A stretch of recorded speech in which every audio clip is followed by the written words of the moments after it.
introduction. The B is for bollocks. 1, 2, 3, 4.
Hello and welcome to the Blackdog 192.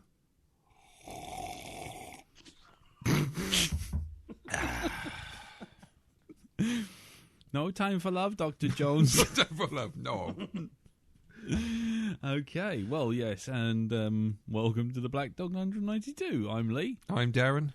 And I'm Jim. And this week we shall be having a bit of chat, drinking tea. We shall skip the news entirely, for it is a waste of valuable airtime, and we'll go straight onto a shitty superhero, Profanosaurus, and then we shall review Indiana Jones and the Temple of Doom. But before we get on to that, we shall find out what's happening to everyone this week, and we'll start with Jim. How was your week this week, sir? It's reasonably quiet but fun. Having entered the world of smartphones and spent most of the week playing with the damn thing, i.e. trying to work out how to use it. Nice. What one did you get? It was very cheap, which was good. It's locked to Virgin, but I have a Virgin contract, so that was all right. Yeah. I mean, because where I work at the library, I have internet. As I have work at home, the rest of the time I have internet. I thought, I don't need a big data plan. I've just had a little dumb phone. And I thought, well, it'd be handy to have a smartphone, so I have to turn on the tablet just to say something filthy and outrageous about whatever crap I've inflicted on myself to watch on Twitter or whatever. It's the gateway drug. And I saw they had this, it's a ZTE, let me get this right, Blade 3 Q Mini. What? What? Sorry, I unplugged my phone. Sorry, I didn't mean that. What the hell is that? A Blade 3? A Blade 3? It's a Wesley Snipes phone. Is it I know it sounds like some terrible fan wank mashup between Star Trek and Marvel Vampire Hunting. But it's a nifty little phone. The camera's pretty good. As anyone's seen some of the snaps I've been taking in the last couple of weeks on the... Nice. I've Facebook album Random Acts of Flowers. Jelly Bean 4.2, fairly nippy. Amazing, it came preloaded with all the shit I wanted. Oh, well, that's handy. Dropbox is there, Twitter's there, and no crap I had to uninstall. No bloatware of kind of, oh, look, here's a trial of handbags versus cock mints from King Features, pay as you go, bleed you dry, jewel drop wank fest. Oh. Crap like that. I had useful stuff. Dropbox, Evernote, King Office. Nice. Bang. I'm very pleased with it. Especially when it cost me £50. I thought that'll do nicely. Yeah. Well, I'll tell you what, Jim. If you do get notification that it's trying to download an update for Android, taking it to 4.3, I think it was the one I downloaded this week. Stop it. Just stop it. Stop it with fire. Okay? You didn't want bloatware on it, but trust me, you'll get bloatware once this thing stops running. It all looks very nice. You think, oh, these are some nice new features we've got on here. And they've changed the font on the clock on the front. This is all wonderful. This is everything I've always wanted. Then you look in your apps and you realise you've got Deezer. What Which the is hell is it's a Deezer? fucking internet music program. It's like, why are you using up valuable space on my fucking phone's memory with this piece of shit? Yeah, there's lots of stuff like that they've got on my phone. I've got one of, Galaxy S3. It's tied to, I think it was T-Mobile or EE. And they've just put, and it's just got tons of stuff I don't want on it. Like fucking Google newspapers or something. I don't know. Flipchart or something like that it's called. Oh, Flipchart, yeah. Yeah. You know what? I haven't got a clue what you guys are talking about. Sitting behind my throne of authority up my ivory tower on my iPhone 5. Anyway, carry on. Yeah, when they decide that's obsolete in 2 weeks' time, you Yeah, have and to buy the upgrade. Yeah, and I'm sitting there with a 500 quid piece of toss. Yeah. Yes, I know. Don't worry, it's a- I'm fully prepared. Can't even for use it as a draft excluder. I'm already using it. I'm already using it as a doorstop. What are you talking about? It keeps my keyboard level. Anyway, carry on, Jim. So yes, if you're looking for a budget Android smartphone, I can recommend the ZTD large mouthful name Rewind and Hear It. Nice. Sounds good. Plugs for them. Nice. This is slowly evolving into Appy Times 2.0. It is, isn't it? Yeah, there you go. See? I'd say if you're playing Minecraft, I do recommend Mine Canary for a handy guide for block recipes and other tactics. Oh my god. Also, if you've got actually any Android device, you need to download Dumpster, which essentially gives the Android operating system a recycle bin. Really? Yeah. Dumpster. It's free. It works. Quickly to the Play Store. Don't start using up my bandwidth while we're fucking... Suck up the bandwidth. Suck up the bandwidth. Yeah, suddenly then Jim will sound like Metal Mickey on the bloody thing. If you just, what was that called again, Jim? It's called Dumpster. Dumpster. Yeah. Beady. Oh, no, write that's that one Tweety, down for not it. later on. Yeah. Yes. Dumpster. Like what you eat your dinner out of. Yes. Yes. Yes. Sorry. On the recommendations front, I do recommend Minds of Mars as a game to pick up as well. All right. Welcome to the mobile phone Android podcast. Yes. We did have a Blackdog app once. Yeah, we still do. Once. We still do. It's still on there. Has it still got the 30 episodes? Yeah, because it's not been not been updated. updated. It's not been updated to look at the other feed, but it's fine. It's there. You can still find the old Mevio links. It's There cool. you go. Anyway, so Jim, I've got to ask, on behalf of everyone, listening, and on behalf of Bad Taste, that will, is the cornerstone of this podcast. Watched any porn on it yet? No, actually. You're missing the fundamental. You're missing the This fundamental. tells you how my brain is wired. First thing I actually downloaded that I needed to was the old time radio app, so I could listen to old episodes of Inner Sanctum, Suspense, and The Black Mass. Yeah, That's how I roll. yeah. My first app, the first website I went to made me thankful that Gorilla Glass was wiped out. Ah, yes. Porn on your phone, bringing a whole new meaning to the phrase handheld. Exactly. So anyway, carry on. So what else has been occurring in your week? I had the smart idea of instead of buying my little nieces and nephews Easter eggs, I would do a little crafty thing that I saw on Facebook, which I thought, that looks good. Where you get a balloon, you blow it up a little bit. You put some like chocolate eggs. There's mini eggs in. Yeah. But bung them in the balloon, blow it up a bit, tie up the balloon. Then you get coloured yarn and string and dip it in PVA glue and wrap it round and make like a nest. I can weave a loose egg shape round the balloon. Then when it dries, you pop the balloon and you're left with this sort of nest, this sort of woven egg with goodies inside. Amazing. But yeah, there's a slight problem with it. go on. Do not attempt this if you're a cack-handed buffoon and you want PVA glue all over your kitchen. That's my advice. Because I did it. I did a test one, and something went badly wrong. Because when I popped the balloon, it just sort of the string held it in place, and it just started withering, and looked like a bad 80s prosthetic special effect from some straight-to-video sci-fi shocker. Oh, God. I swear, if you just dipped it in KY jelly, you'd have a punctured alien heart right there, which wasn't the effect I was going for. And I came to the conclusion, I might as well just spend out a couple of quid and buy them fucking Easter eggs and have done. Here you go, kids. It's a 70s testicle. There we go. Mummified testicle. Have fun. Yeah. Oh dear. So is it possible we could ask for a picture to stick on the Facebook group? No, it met with a terrible accident born of fury, frustration, and a large rolling pin. Fucking hell, this is wasting my fucking time. I've just got a vision of Jim now, completely zen and calm until the very last second, and then just breaking out a rolling pin like some kind of sort of East End nutter, just kind of going at fucking crockery flying everywhere. I might give it another go and say I might have another report next week.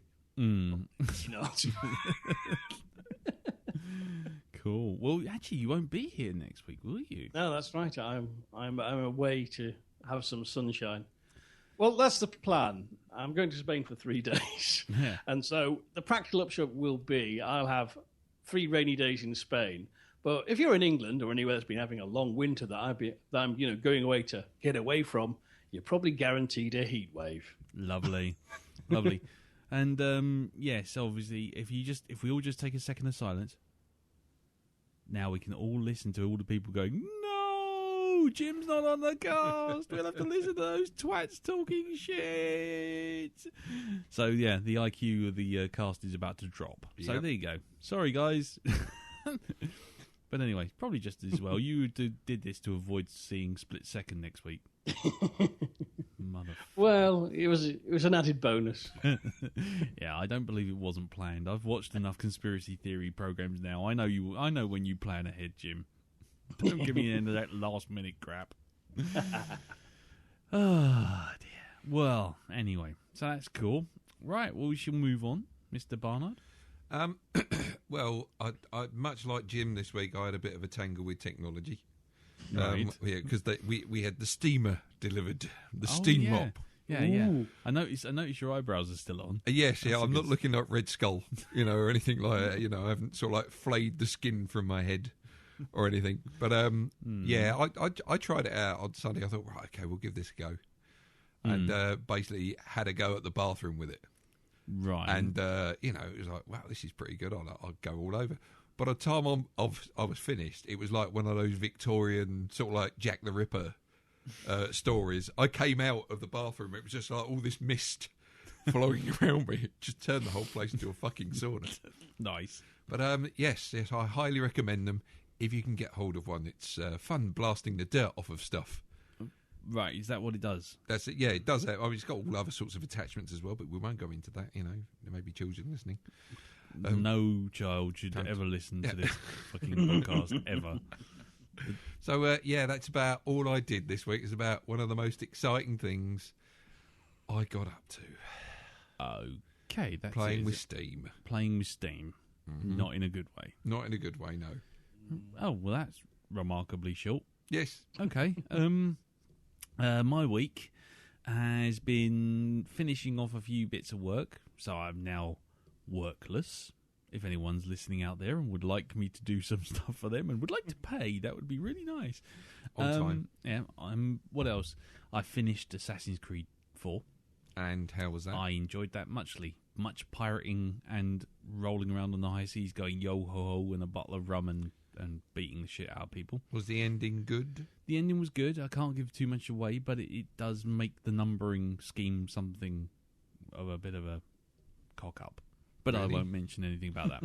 Okay. Anyway, I traded that in, and I got Batman Arkham Origins. So I played Dark Knight.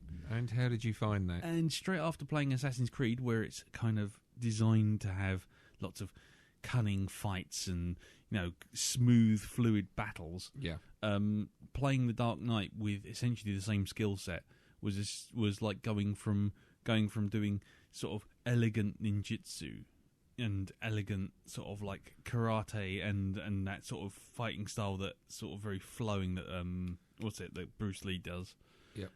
To suddenly becoming a pub brawler, just like throwing bottles at people. It's clunky control system. The graphics are as they were before. The flying about is worse than ever. The puzzles are shit. The character acting is okay, and everything just kind of just gets in your way in those kind of sandbox ways that sort of like, go to this mission, and it's like, that mission is 25% of the story, but go to that mission, and as you go across, every time you go across, it goes, oh, there's a crime over here, go solve it. Oh, there's a crime over here, go solve it. And it's like, no, actually, I can't be bothered. Yep. And I think I'm annihilating the story in about 5 minutes, and the rest of it's just busy work. That's and it. it's tedious.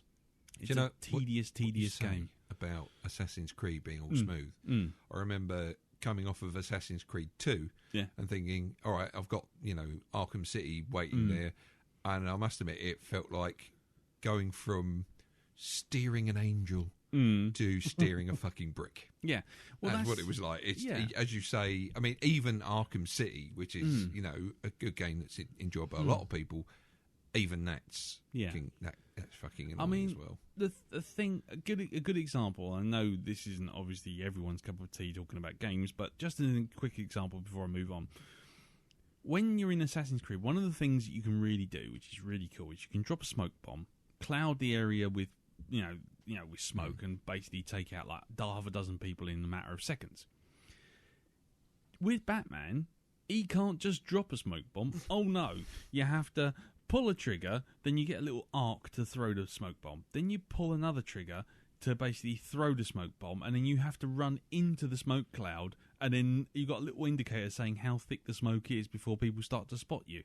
And basically, as soon as you drop a smoke bomb like that, everyone runs away from it. So rendering it utterly pointless, and they just wait for the smoke to clear, and then you're standing right in the middle, and they all come at you with pipes. And it's that kind of weird, broken AI mechanic thing, and the controls don't feel natural, and it's just tedious. I didn't feel the need to go back to it, and I'm really upset that I've kind of traded in Assassin's Creed now, because it was actually a lot of fun. Even when you finish the game, it just allows you to kind of sail on the high seas and basically take out ships and what have you. So I traded everything in, and I put it all down on the deposit on a game called Watch Dogs, which hopefully will be a lot better when it comes out in May. So you didn't think about getting Stick of Truth then? No, you know what? I've got a little confession here. Yeah. Right? I like South Park when I watch it. Yeah. When I don't watch it, or when it's not on my radar, so to speak, I always look at it and just go, can't be bollocks. And I just flick across to it and find it on another channel, and I'll watch it. But it just never gets me enthused. I always feel like, I'll watch it if it's on and if I stumble across it. And so paying 50 quid to play a game based on a TV show that I can't be asked to watch, even though I know it's good. Yeah, that's about it, really. Well, it's a bit Simpsons movie, isn't it, though, as well? It's like South Park tie-in game. Isn't this about 10 years too late? Yeah, actually, you know what? That's very, very true. But then, the video game arena has never been one for not necromancing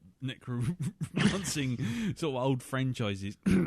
Well, you should have kept that Assassin's Creed, because I've heard a rumour there's going to be an add-on pack, a pug wash one. Yeah. You got the semen stains that you can throw around, and you can also Roger the cabin boy. But anyway, but that's neither here nor there. No, anyway, so What else? Oh, I've been watching True Detectives. I'm up to my last episode now. I'm actually on the last episode. I haven't watched it yet, and I'm finding it a really strange watch. And obviously, have you seen it yet? No, I've seen it I all. haven't. Yeah. Okay. So cool. You've seen it all. Cool. I'm not going to give any spoilers because I don't know if anything counts as spoilers or not. But it. Am I right, Jim, in thinking that this is not really a detective story about the case? It's about the two guys, really, more than anything else. It's a character piece. Yeah. It's more of an existential detective story than actually being about the case itself. Yeah, it feels a bit Twin Peaksy because it kind of just like sets the original case out and then just kind of drops that and goes wandering off on its own for like half a dozen episodes. Is that? Yeah, it does all sort of tie together. It's that's what I liked watching it week by week. Is I was never quite sure where it was going to go next because the first two episodes give you an impression, it's going to be like this. Then the next two flip it, and the next two flip it again. Yeah. But I think it does all properly hang together, and I was quite pleased with the ending. The ending is surprising. Well, that's what not in a big woo woo sort of twisty way, but more in a kind of I didn't expect that at all. Yeah. In a very refreshing kind of I like that. Well, yeah, nicely done, nicely played. Yeah. I mean, there's a season 2 book, but that is going to be a different storyline because the actual True Detective idea is just kind of a generic tale for tales of detecting, like a true crimes kind of thing. Yeah. And I thought it was kind of like an existential story about detectives that's kind of like dark and sinister and full of fucked up things and exploring the dark side of human nature in lots of different aspects.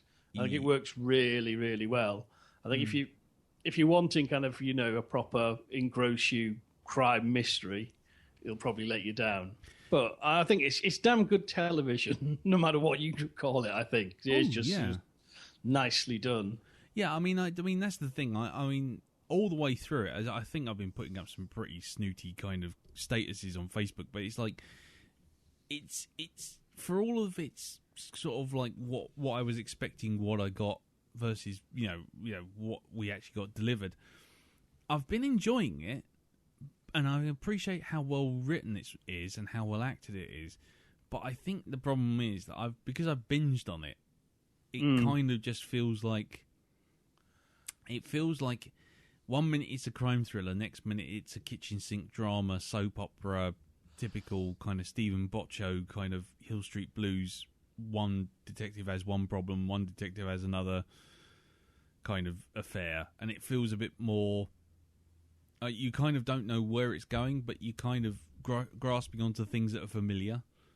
Do you know what I mean? It's like there are elements to the story which I don't want to spoil, obviously, but I kind of sitting there going, okay, where the hell's that going? And then they throw in something that's kind of like, oh, this guy's having this problem, and this guy's having this personal problem, and that problem, and it's like, yeah, that doesn't feel like it sits in the same universe as the rest of it, and I think it's just because I'm binging on it, to be honest. But it's definitely held me. I'm not sad for having watched it. I don't feel like I've wasted 7 hours of my life up to this point. But yeah, I'm interested to see where it goes. But I have to say, I think internet hype really got me with this one because I kind of felt like I was getting something that I didn't get in the end. And yeah, I think I was quite glad I sort of picked up on it when I did a few episodes in. Yeah. Before it could, because it was a few weeks after that, suddenly it was kind of everyone was going, "Oh my God, True Detective!" everywhere you turn. Yeah, exactly. Yeah. And a lot of people were picking up on things and making stuff out and going, "I don't think that's where it's going." If you actually have watched all the episodes yet, Yeah. tone it down. Yeah, exactly. I mean, that's the thing. There's lots of stuff that gets kind of dropped as kind of sound bites and clips and little nods and things like that, where I could see people spending a week just navel gazing over elements, but you binge watch it and like after 5 seconds you're like, oh, it is that. You don't get a chance to sort of chew it over in your head and change it into something else. It is what it is, if you know what I mean. Is it true what I've heard about the second season? I've not watched any of this, but is it true that they're doing an American Horror Story type thing with it, whereas it's going to be a totally different story, totally different characters? It's But kind the of same like actors. Well, I don't know about the same actors, but Second season's going to be the only details we have is, and I roughly quote, it's going to feature tough women, the development of the American transport network, and the secret occult history of the USA. Nice. So Cthulhu basically runs the railways. yeah. Well, who knows? Wiccans. Wiccans run the railways. Cool. Yeah, so I did that, and I've been keeping my running up. Just changing the subject entirely. I'm quite pleased about that. Was that actually true, that status I saw this morning? You ran about 3 miles, because I thought he's rejigged this as an April Fool's joke. No, it's 3 kilometres. Oh, 3 kilometres? 3.8 kilometres, which is... What is that in dog years? I think it's about 1.6 or 1.8 miles. 0.8 miles. Which is how Something many like- trips to Yeah. the Pizza Hut? Shut the fuck up. I wouldn't be able to do a trip to the Pizza Hut in 20 minutes, and I certainly wouldn't survive a trip to the Pizza Hut if I did that. If I was doing that every day. You know, you try to build muscle mass. Muscle mass? I'd be walking with cheese in my veins. That would be no good. You could be the next shitty superhero. Yeah, Cheese Dream or something like Master of Nightmares. Master of the Bad Dream. Yeah, so I've been keeping that going, and yeah, that's about it really. Apart from obviously the one thing we are all going to talk about, which is Captain America. Now, I was going to kind of hold this off until 30 minutes and then say come back in 30 minutes time if no one's heard it, because obviously I guess there will be spoilers. Oh, there's going to be spoilers. I mean, We have all seen it. because I went, Well, I like the lighting. The lighting was very nice. Yes. And, the curvature of Scarlett Johansson's bottom was very good, too. And if that's all you want to hear, skip forward 30 minutes. Yeah, so what we're going to do is we're going to do an extended 10-minute spoiler zone. We're going to make it 30-minute spoiler zone. A 30-minute spoiler zone. Because I can't imagine us talking about this. It'll take for us 10 minutes to get off Scarlett Johansson's arse, let's be honest. Yeah, 30 minutes? Is that including me jogging downhill for the pizza?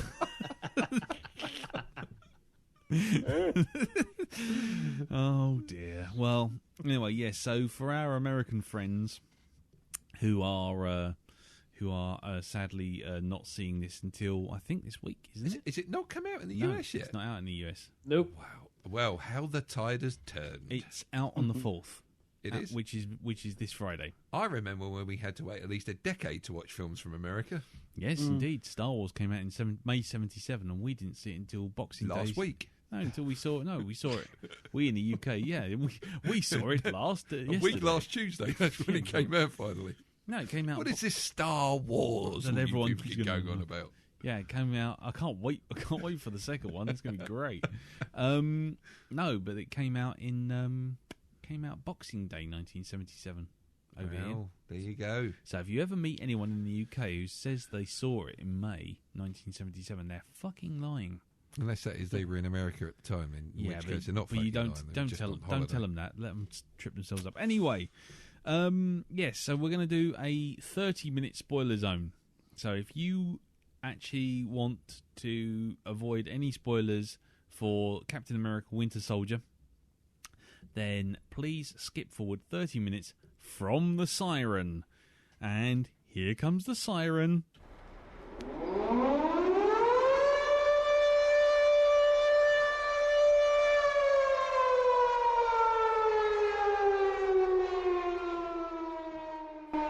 Okay, right, fine, there you go. That's the siren, and that's the start of the 30-minute spoiler zone. If you are still listening to this, jump forward 30 minutes if you don't want anything spoilt for Captain America: Winter Soldier. Right, there you go. Everyone gone? If not, you spoiled stuff now? Fuck yeah, you had your cocking warning We're belligerent tonight. So, let's go around the table. Who wants to go first on what they thought?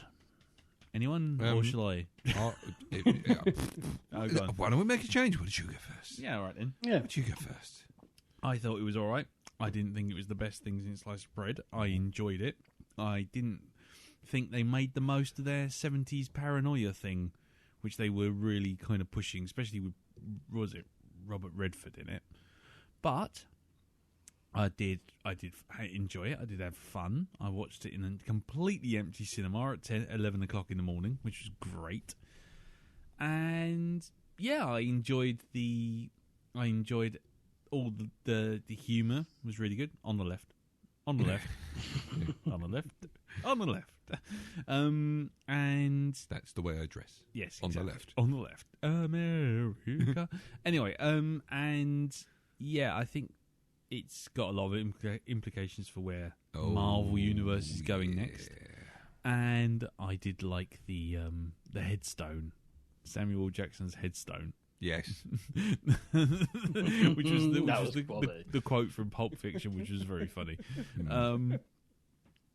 But yeah, I did enjoy it. I thoroughly enjoyed it. I came away from it feeling like the worst thing I could say about it was that the end just went on and on and on. Oh, apart the only other thing I would say is that it's called Winter Soldier, but that's a bit like calling Star Wars Stormtrooper 1138 because he weren't in it at all.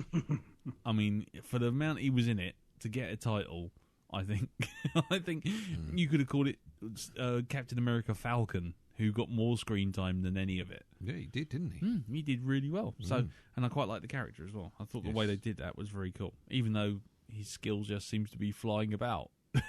Because he didn't really do an awful lot once the game was going. But he's genuine bona fide Captain America history.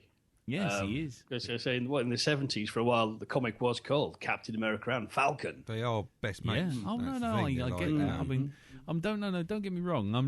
It was just funny that they execute this wonderful plan to sort of like bring down 3 helicarriers in a row, and like Scarlett Johansson's taking care of Robert Redford and all that kind of stuff. And then there's Captain America, and he's jumping from helicarrier to helicarrier and beating people up. And the Falcon flies around, catches people who fall off, that kind of thing. He did a bit more on that. He was drawing fire and stuff like this. It was. But a 60 mil cannon isn't going to be shooting at a bloke standing on the deck of the thing that's got the 60 mil cannon attached to it. I just didn't see that as much of a job. Well, there are other things you can say where that's concerned. The whole thing with the. Are we doing a round table thing? Because I'll shut up. No, it's fine. I was just kicking off. I don't mind. Okay, But go on. Look, it's kicking off here. Kicking off. All right. If you look at this plan a bit closely, right now, all right, you could use the excuse of, well, look, they needed something in a bit of a fix, right? But if you're trying to save 20 million people from being killed in a city, what you don't do is drop 3 helicarriers on top of that city with the 20 million people in it, because, well, you're doing the job for them. All Hydra's got to do is, why didn't we think of that? Yeah. Why did we have? We should have just put the things up and just dropped them. We Yeah. didn't need all the expensive guns. No. And shit. Because look, wait a minute, no, they've conveniently landed in the sea. Yeah. They've landed in the exact place they took off from. Yes, they have. They've gone up and down. Yes. Yeah. So what do you think, Jim? I really enjoyed it. It's not the bestest Marvel movie ever, but it's a good one. My only sort of misgiving about it is it's kind of a bit of a gear shift from the first Captain America. Yeah, just a touch. Just a tad. I mean, in an ideal world, I'd have liked an interstitial movie of the Cap getting used to the modern world and build up to the sort of the dark grittiness of this movie. But that's in an ideal world scenario. As it was, we missed the interstitial movie, went straight to this contrasting flick. Yeah. And I mean, I quite like the kind of the vibe of it. It was like, yes, it's a superhero movie, but it isn't it isn't laser beams and mutants and telekinetic powers.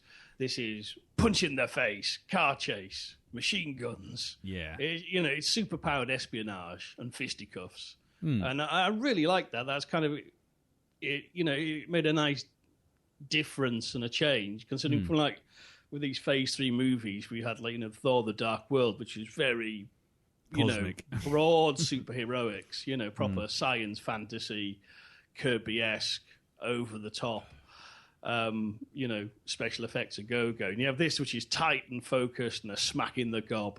And it worked really well. And I think, it's nice that, at least in this Phase 3, we're getting a lot of very different movies in the same universe, but they're still weaving together towards Ultron. Yeah. Well, that's cool. I mean, yeah, I agree. I think it's good that each character's getting their own flavour of spin-off. So, sarcastic Iron Man, cosmic Thor, and sort of spy thriller Captain America kind of thing. Yeah, very cool.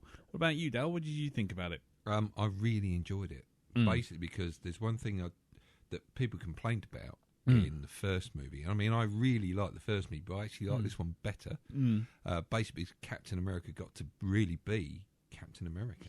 Yeah. You just had to watch the combat in this, where he's going around the shield flurry, just the flurry of moves and the way he took down people. And you actually see him now. Have you ever watched The Incredible Hulk and you watch Tim Roth? Now, when I saw that, I thought, there's a taste of Captain America, because he's got the same sort of thing going on. Yeah.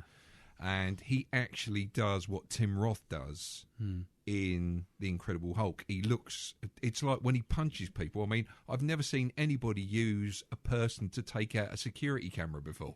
It's like, that's it. It's like, I'll need to get to it there. I haven't got my shield, so punch.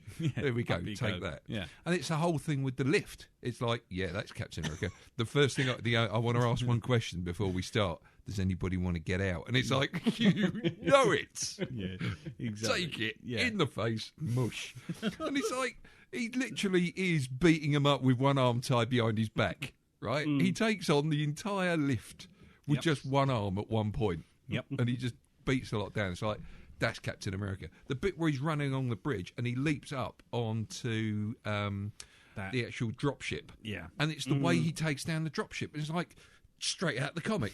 Yep. Fucking ace. And it's like, compared to what he Jam was the like... shield in the propellers. Yeah, but it's compared to what he was like in the very first film.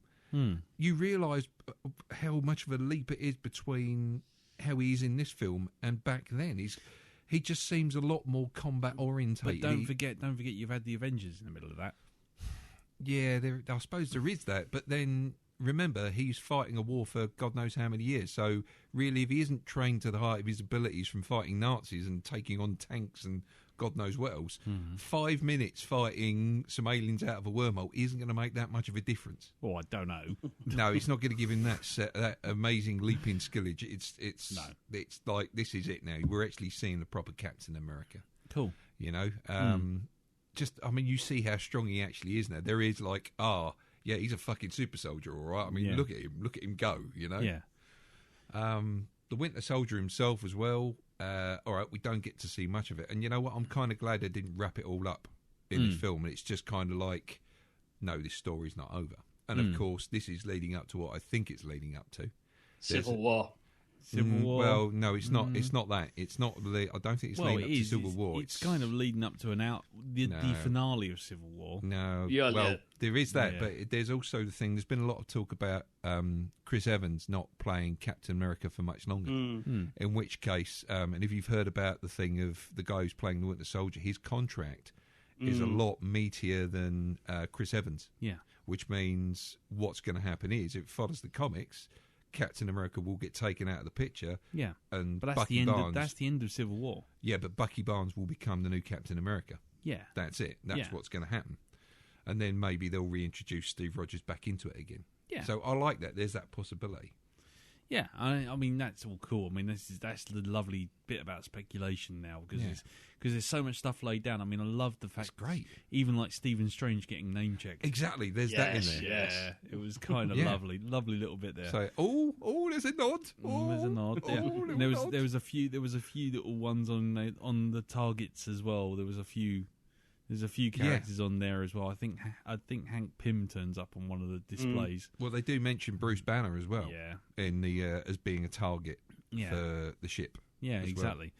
Well. And so there's all these, and also Stark Tower. Did you see the target appear on Stark Tower as well? Exactly. So. Yeah.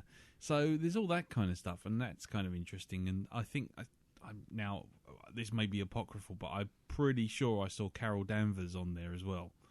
On the list of people. Could do. I mean, there's an awful lot going on at one time, so really if you miss something... It is a blink if you miss it, kind of, but yeah. And the other thing which was quite funny, which I found out the other day, you know, he's got his little notebook with all the things to check out. Yeah. Yeah, it's different for every cut of the movie that in a different territory. Is it? Yeah. Really? Oh, yeah. Nice. Yeah. So when he looks at his book, in America, it'll say... things to check out, I Love Lucy, and, sort of a couple of other things. And over here, it's got World Cup 1966, and it's got Sean Connery, and it's got James Bond. I saw that it had the mention of Star Trek and Star Wars, and didn't it have Star Trek scrubbed out or something? Or was it Star Wars scrubbed out? Yeah. So, but that's the thing. So every version of the film... has, depending on what territory you're in, he has a different list. Yeah. It cuts to a different list, which is always brilliant. I love that sort of stuff. I like that too. Yeah, that's really smart. Right, that is very, very good. Yeah, nice little bits in the background. Yeah, so that was quite cool. For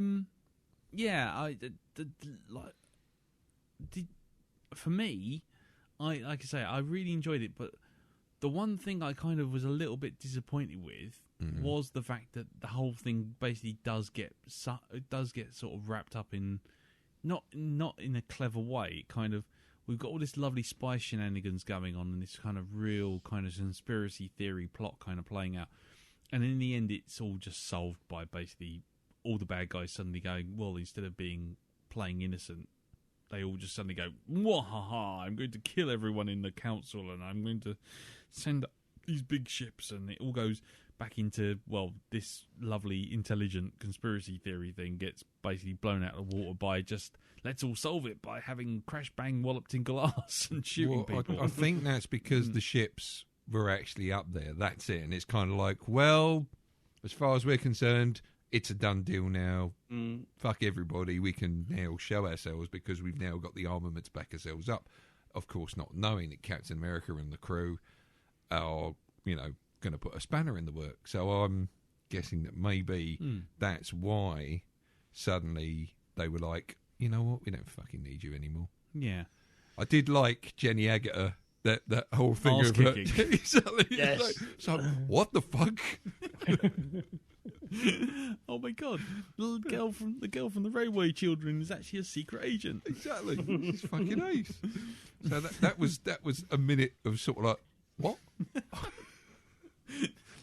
Yeah, suddenly Grandma's spin kicking the shit out of Hydra personnel all over the place. Yeah, passes that. Yep, there we go. So, okay, then, seeing as I was a bit more critical of it than you guys, was there anything about it that you two weren't particularly happy with?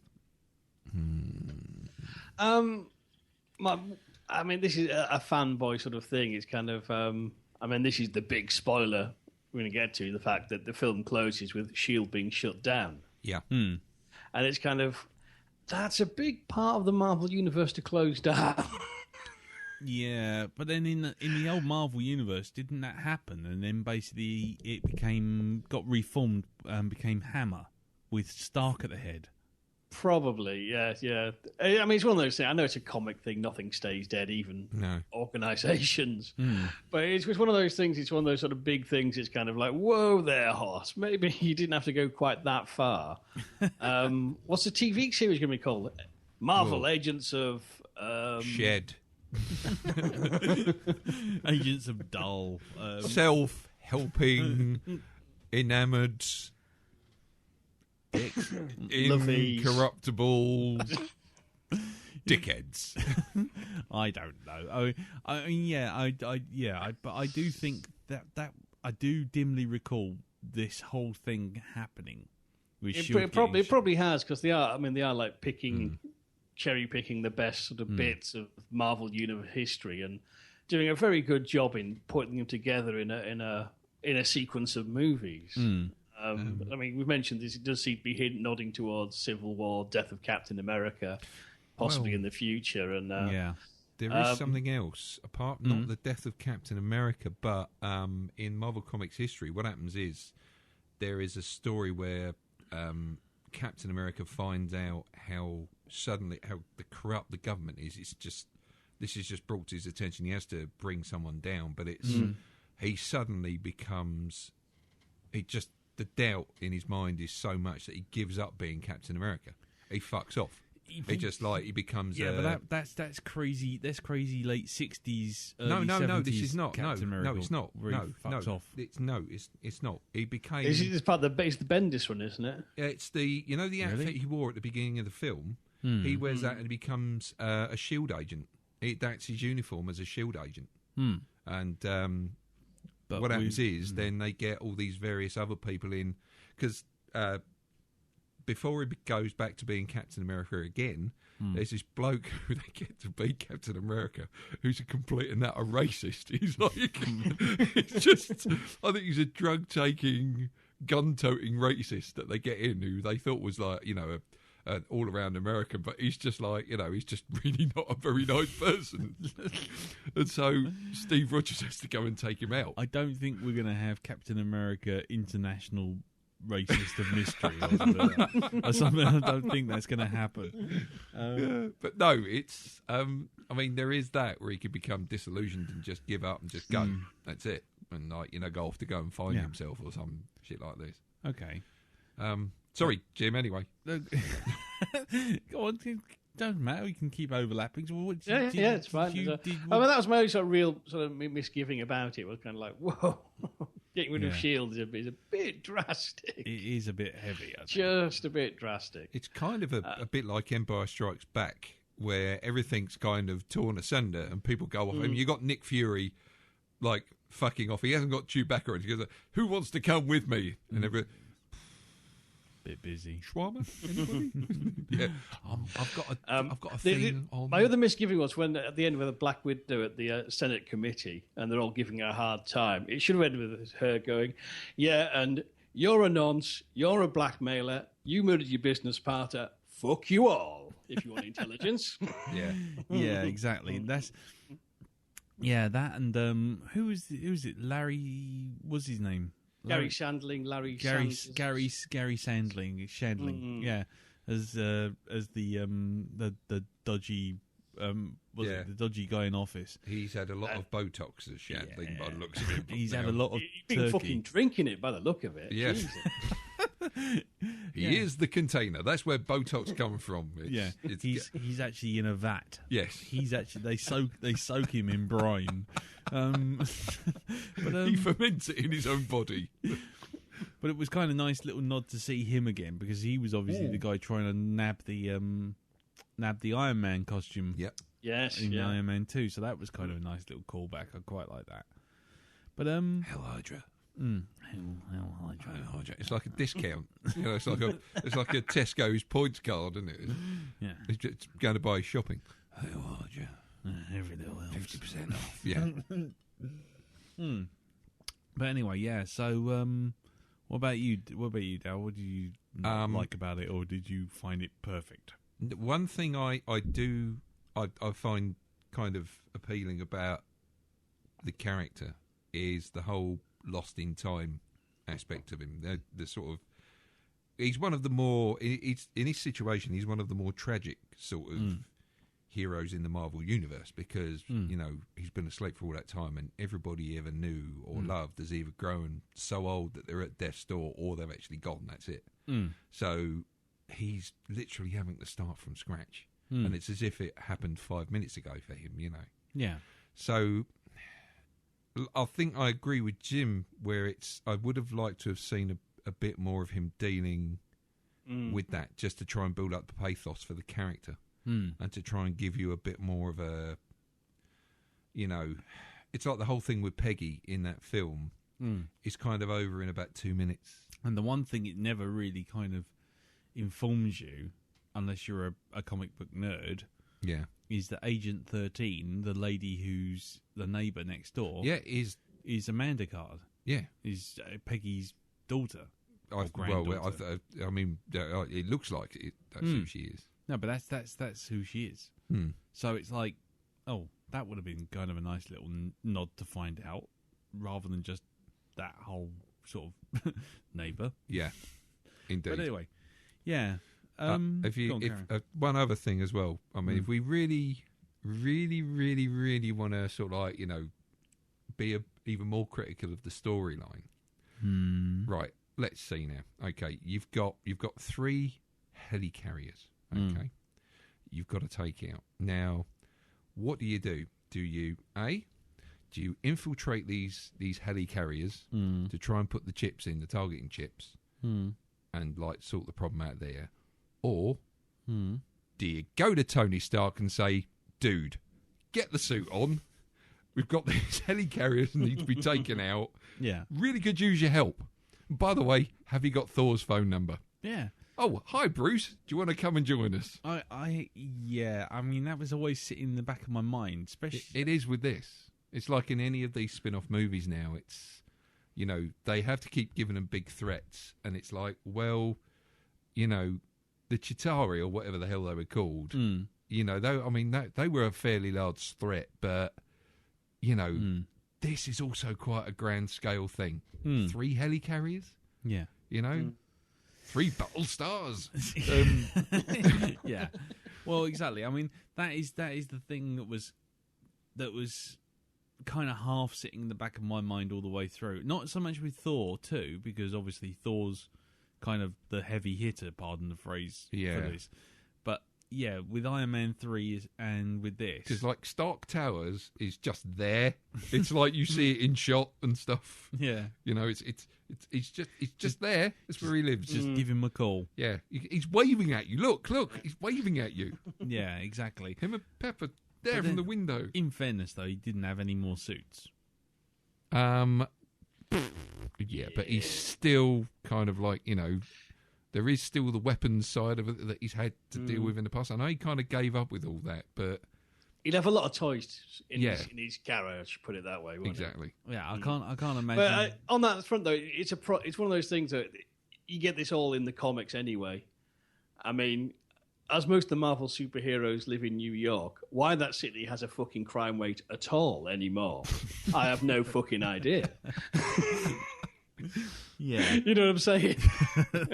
Why do they even have a police As soon as someone force? just thinks about picking up shoplifting a stick of candy, there should be like 6 neon-coloured super goons, frying him, electrifying him, icing him, and web-slinging him all at fucking once. Yeah, you litter and the fucking Hulk turns up. What the fuck? I just Hulk board. Hulk not get out much, I was passing. Will I come and do something? I'm bored of watching Jeremy Kyle.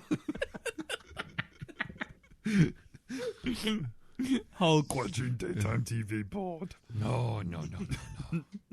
This is like a Beastman thing we did ages ago. Beastman not get out much. Skeletor never call. Anyway, cool. Yeah, so I mean that is that whole thing of like, well, why don't you just call the Avengers immediately? Sort it out, and just blast those things out the sky. It just You're part of quite an exclusive club. Yes. You know. Yeah, you got the Diners Club card. You can give them a call. But yeah, I don't know. I mean, what about? Come on, let's get the 2 end credit sequences out of the way. Okay, we'll deal with the less important one first, of course, which is just saying something that we already know. The Winter Soldier will be back. Yeah, that did seem utterly pointless as an end sequence. It was a long wait for it, wasn't it? Let's be honest. Yeah, there was. Yeah, there's 10,000 people, sort of visual effects artists, all listed there, and I just sat there thinking, "You poor sods! I'm only sitting here waiting for this end sequence." And then when I got to the end sequence, I was so gypped. Yeah, but of course we have the most important one to begin with: the meat in the sandwich there. Yes, which gives us an idea of what's coming up for Age of Ultron. Because now it seems as though the twins, being the Scarlet Witch and, of course, the Quicksilver, are part of the Hydra plan. Yeah, to introduce Age of Miracles with the power of the what was it, Loki's staff? Yeah, indeed. And I must admit that if I'd seen that image of Quicksilver, I'd be a lot more satisfied with that than if that had been my first viewing of Quicksilver and the Scarlet Witch. I'd be a lot more satisfied with that than what we actually got on those photos. But I mean, there's still photographs. Point, doesn't it? We don't actually. We don't know what they're like. It's going to be. I reckon it will look better once we see it in the film. But that image of Quicksilver with the long hair and just bashing himself against the walls, and then you've got the Scarlet Witch sitting there looking a bit psychotic with the cubes, and then I love the way that ended, where she just pulled her arms together and whatever it is she had in the air just smashed. Yeah. Yes. And then it goes completely black. Yeah. And it's like, I mean, it's a good way of explaining the oncoming superpowers. Rather, because everyone in the Marvel universe is fairly sort of reality based, with the exception of Thor, obviously. But even he just turns around and says it's technology, but it makes things magic. It's science. Do you know? I've just had a thought actually about Go on. this. Yeah. What if Ultron is actually part of the Hydra plan as well? What if something they do with the technology? Well, they're featuring heavily in it now. Yeah, I know, but I think the whole thing with Ultron and it's going to be Stark related. I can't see it not being. Because the whole announcement trailer was no. I mean, Stark is obviously going to make Ultron. Yeah. But what if the reason it goes wrong is because of Hydra infiltration? Exactly. What if it's that? Well, it's interesting, but anyway, because it's all gone a bit Roy Thinnis the Invaders now. Who's Hydra? Yeah, exactly. Who's Hydra? He's Hydra. Are you Hydra? I'm Hydra, and so's my wife. Yeah. Well, apparently the head of Hydra can be stored on a Commodore 64. He certainly can. Yes. In a basement. It's a Ron Thornton demo. There we go. Exactly. It's a VIC-20 RAM pack. With the wobbly bit at the back. Oh, it's a Spectrum one, isn't it? Is it Kempston joystick? Yeah, Kempston joystick RAM back wobble. No. The old VIC-20 where you could put the thing in and put like that little game in the back. But what did you think of the end sequences, Jim? How do you feel about it? The Winter Soldier, I wished I'd got up and left and had a slash earlier and caught it on YouTube, frankly. I think they should have swapped them around, to be honest. Yes. Definitely.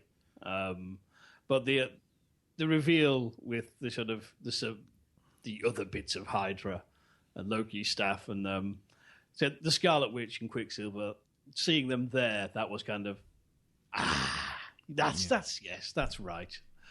But it was just the way it was framing, the fact, S.H.I.E.L.D. is over.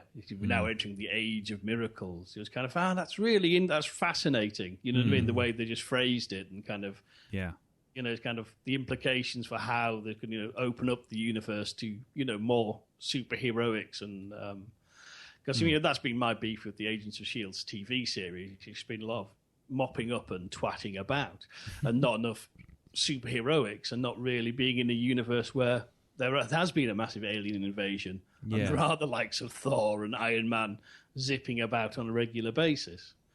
Whoa, Jim. Okay, cool. We've got 30 seconds before we have to say everything. Quickly, last thoughts. Go see it. Brilliant. Go see it. Aaron, Yes. what do you think? Go Definitely see it. go see it. Yeah, brilliant. Okay, any last thoughts? We've got about 15 seconds left. Go see it, but leave after the Scarlet Witch and have a piss that you really badly want. That's my advice.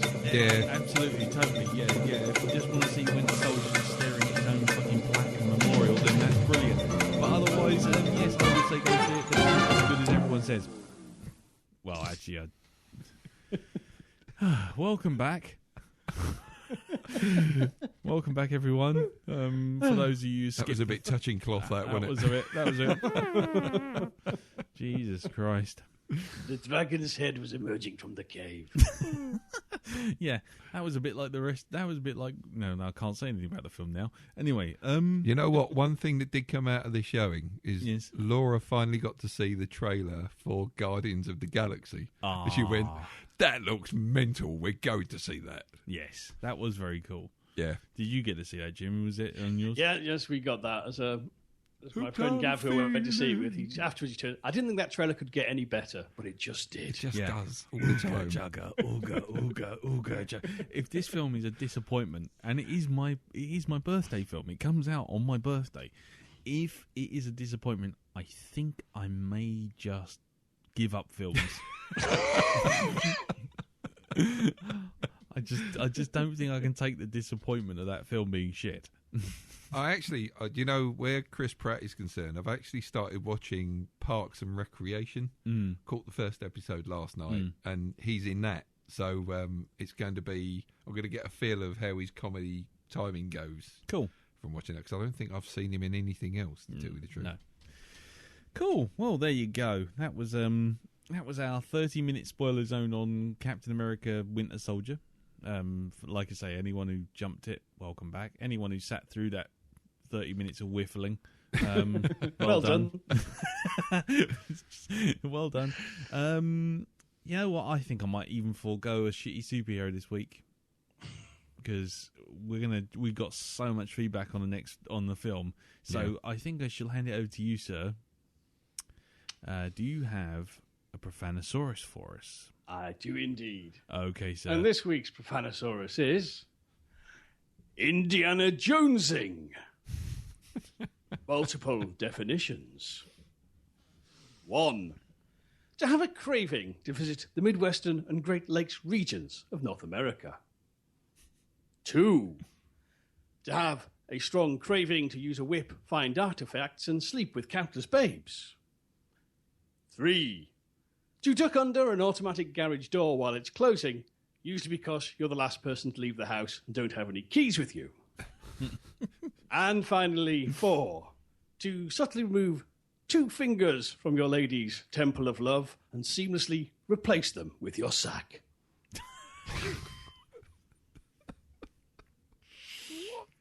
Oh my god.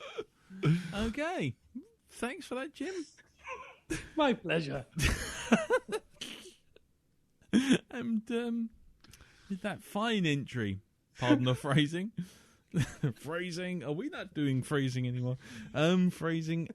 We shall move on to this week's movie, which is Indiana Jones and the Temple of Love.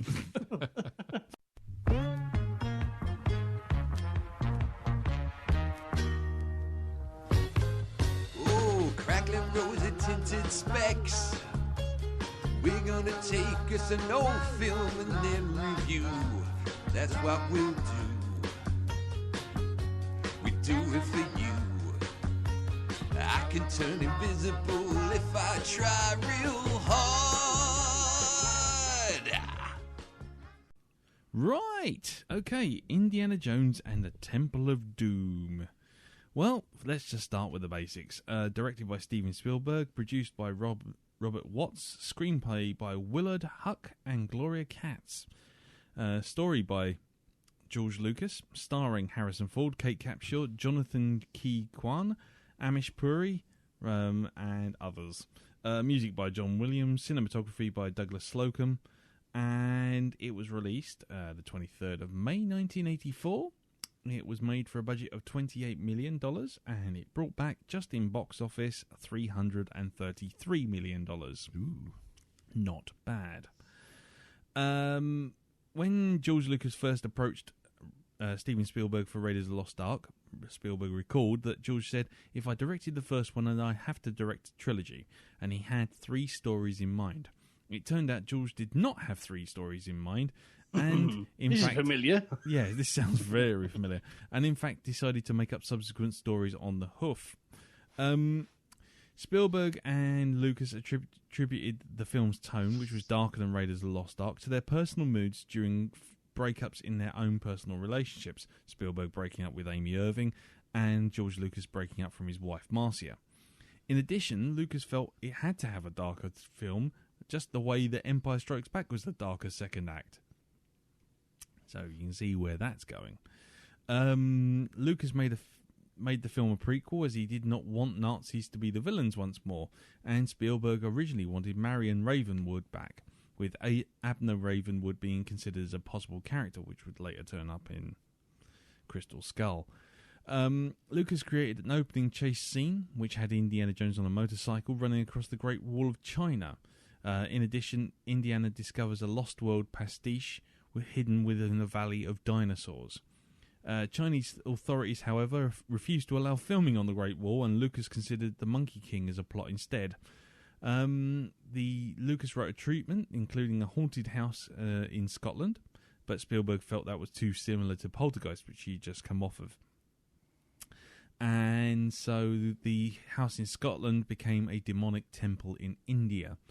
Lucas then came up with other ideas that involved religious cults and child slavery and black magic and ritual human sacrifice, to which the original script writer, Lawrence Kasdan, who also did Raiders of the Lost Ark and in Empire Strikes Back, decided when he was asked to write the script, he said, "I didn't want to be associated with Temple of Doom. I just thought it was horrible. It was so mean, there was nothing pleasant about it. I think Temple of Doom represents a chaotic period in both Spielberg's and Lucas's lives, and the movie is very ugly and mean-spirited." So, suitably knocked back, Lucas hired Willard Huck and Gloria Katz to write the script because of their knowledge of Indian culture. And the main... yeah, exactly. And... yes, and they used Gunga Din as the influence for the film. Hayek and Katz spent 4 days at Skywalker Ranch with story discussions with Spielberg and Lucas in '82. Back of an envelope. Yeah, back of a fag packet. Lucas's initial idea for Indiana's sidekick was a virginal young princess, but Hayek and Katz and Spielberg all disliked the idea.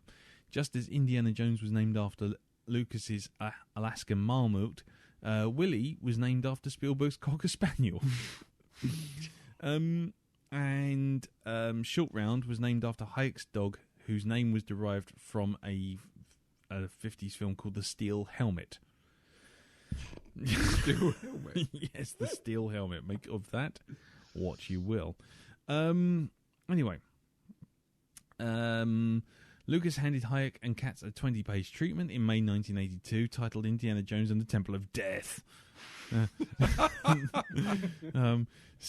Scenes such as the fight scene in Shanghai, escape from the aeroplane, and the minecart chase all came from original scripts of Raiders of the Lost Ark, which were cut from the movie.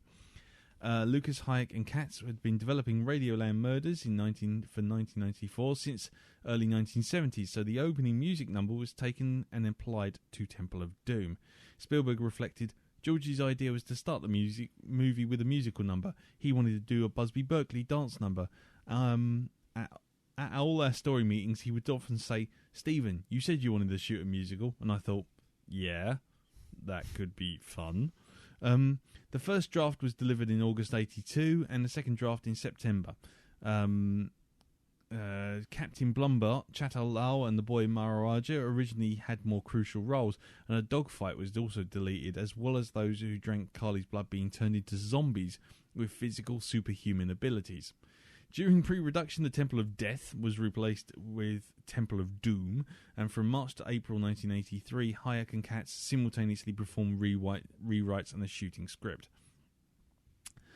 Because they were denied filming in North India and in China, obviously, they basically filmed half the film in Sri Lanka and the other half in Elstree. with Frank Marshall filming the crocodiles for the final scene in Florida. Believe it or not. Yes. The other reason they didn't end up actually filming in North India was that the government demanded many changes script rights and a final cut privilege after reading the initial script and declaring it racist. Really? That's a shocker. That is a shocker, yeah. I'm going to skip a lot of this stuff. Harrison Ford, for a lot of the film, was unable to perform any of his stunts, with stunt double Vic Armstrong standing in for various shots after he herniated his back. And so they actually had to bring in a bed so that between takes he could just basically lie down. Which also explains why he runs like he's got the shits when they come out of the temple fight. Yeah. And Mola Ram does the runner. Yeah. After showing the film to George Lucas, this is from Spielberg. The film, for God's sakes, bloody iPad.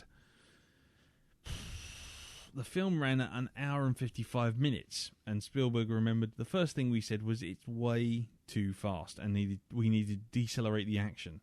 So we added a few more matte shots just to slow the film down. We also made it a little bit slower by putting breathing room back in there and giving the film a 2-hour oxygen supply for the audience.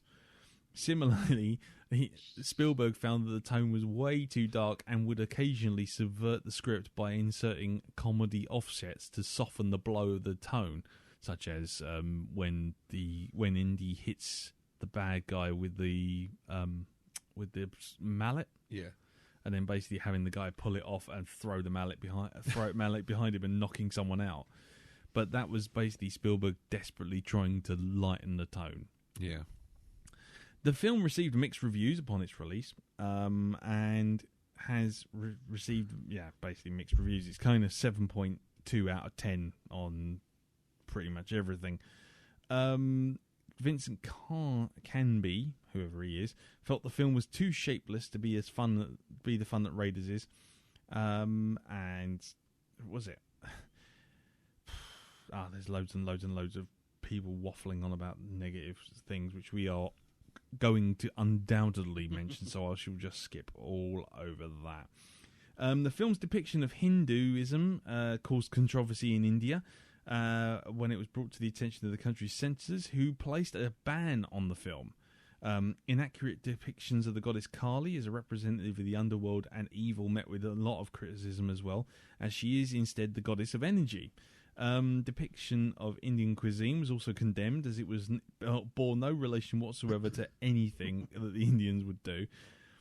Quote unquote, baby snakes, eyeball soup, beetles and chilled monkey brains, Sashia Thandor was said, condemning the film and pointed to numerous offensive and factually inaccurate portrayals.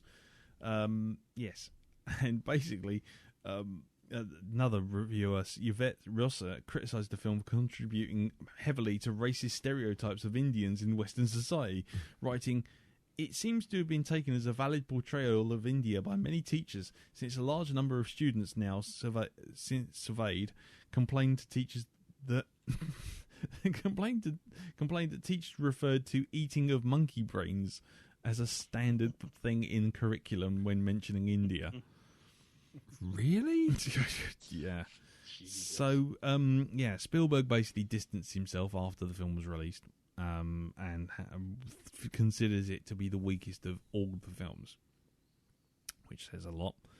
And Lucas, on the other hand, just rolls in his money, going, Scrooge McDuck impersonation. Exactly, diving into a massive pit of money. So, anyway, let's skip around all the rest of it. Let's go on with what does everyone think of this film now we've watched it again. And I'm going to start with you, Darren. Okay. What did you think of Indiana Jones and the Temple of Doom? I still think it's a better love story than Indiana Jones and the Crystal Skullfuck. I'm sorry, it really is. A love story. Yes, yeah. It's that whole phrase, isn't it? You know, it's still a better love story than Batman versus Superman. Twilight. Yeah, exactly. I don't consider it to be the worst of the lot. Definitely not by a fucking country mile. No, the difference between those two films is this one actually feels like an Indiana Jones film for me. It's it's still got a feeling of it, that it's a part of his adventures, whereas the Crystal Skull didn't. No. But focusing on the film itself, it's for me, it's still I can still watch it. I don't get I can still watch it all the way through without throwing stuff at the TV screen or anything. I still enjoy parts of it. He still does his Indiana Jones thing. I do like some of the little bits in it as well, like when he's got the two blokes coming at him with the swords and he goes to reach for his gun and he hasn't got that there, and he's like, "Oh fuck, what the fuck am I going to do?" Yeah. I can after watching the making of that film, I can never get the when they go on when they go on the trolley section. Yes. They're on the mine carts. All I see are plasticine figures in mine carts being moved by rod puppets. Exactly, they? yeah, stuff like that. Yeah. So it's like I can never get that image out of my head after dear. watching that. Yeah. Short Round, I think, gets an awful lot of criticism in this film for being quite annoying.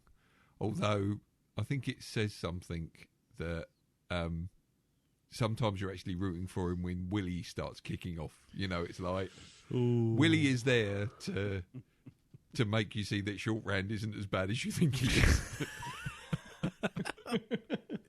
He's purely there to offset the awfulness. Yeah. It's like That's damning the faint praise. I was going to say. Yeah. the same. It is fucking hell. Also in this film, I suppose it's got to be congratulated on consistency because, Indiana Jones is still a little bit rapey in this one. Like he's been in all the films that I've seen. There is that element of, it's like, oh, it's the rapey section. Where it's like, you want it, lady. That bit sort of thing where he forces himself upon the woman. It's like, oh, they've got that in there as well, I see. Racism, sexism, we've got the lot. Exactly, misogyny, I think it is. There we go. It's all good. And that whole thing of, oh, I knew you wanted me type thing. It's, Yes. oh, God's sake. Yes, exactly. Do we have to have this? I know they did it in a lot of 50s movies, but we've kind of moved on from that now. How about we kind of have a bit of a joke at the expense of that, but you're having that as your... But of course, Willie's a bit of a cheap lay because all you need to do is eat an apple. Oh, that's it. Yeah, you're off. You've got your fruit there, and that's it. You can What women in the 50s wouldn't do for an apple? Yes. Give her an apple, and you can take a bite of a peach. There Nice. you are. You're so all weak, ladies and gentlemen. Yeah, she's so well written. Is Willie? Well, I must have been a bit of a chore for the script writer. I think The vowel keys on that typewriter were fucking fucked by the end of this screenplay. I do feel like they were probably all sitting in a room having a writers' meeting, and just George is just droning on with his little voice, just droning, and they just fell asleep on the E key. That's all I think. It's just the word processor just got absolutely bombed.